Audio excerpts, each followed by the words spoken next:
So starting from seed, I started everything from seed. You can start from like clones or some starter stuff that you get at the garden stores. I might have done that if not for COVID. I don't want to go out, so I just bought seeds. So, oops, wrong drawer. So I got a bunch of seeds here, and to start, even if you do soil, people might already know about this, but I use like the paper towel technique.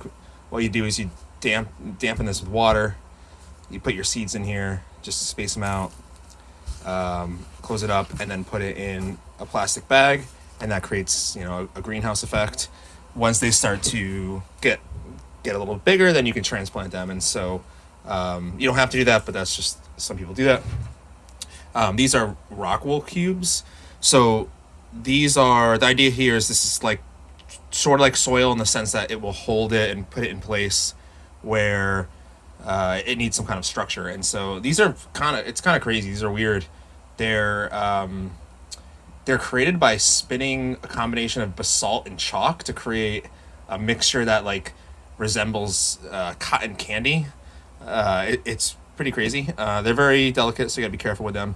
These are small ones. There's 1 inch ones. These are like half. I don't know exactly, but basically you just once they're ready, you stick it in the hole, and then you soak it in water, or you soak it in water first, then stick it in the hole, and they continue to grow as seedlings.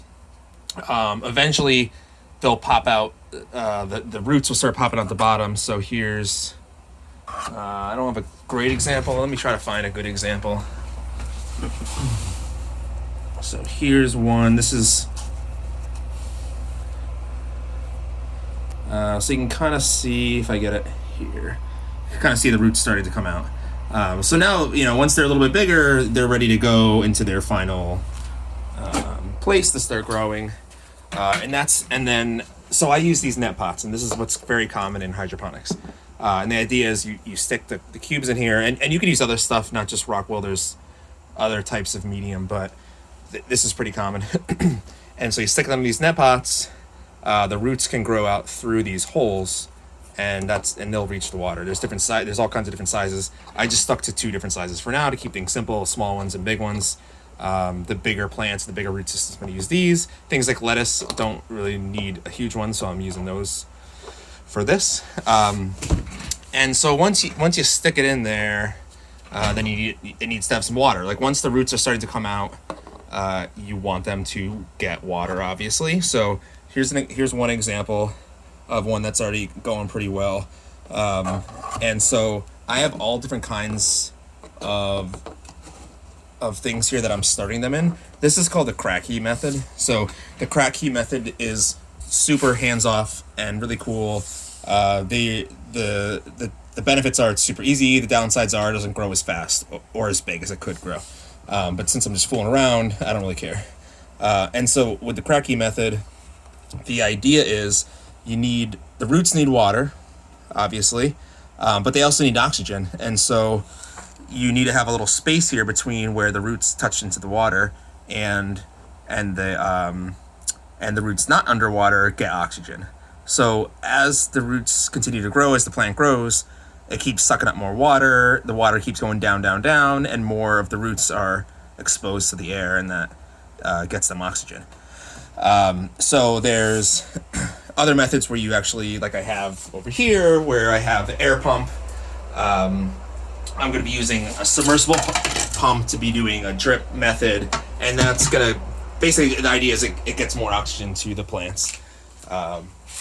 And so in any case, if you're starting, you can start this way and then transplant it into soil. So for example, like I could obviously throw this into soil now.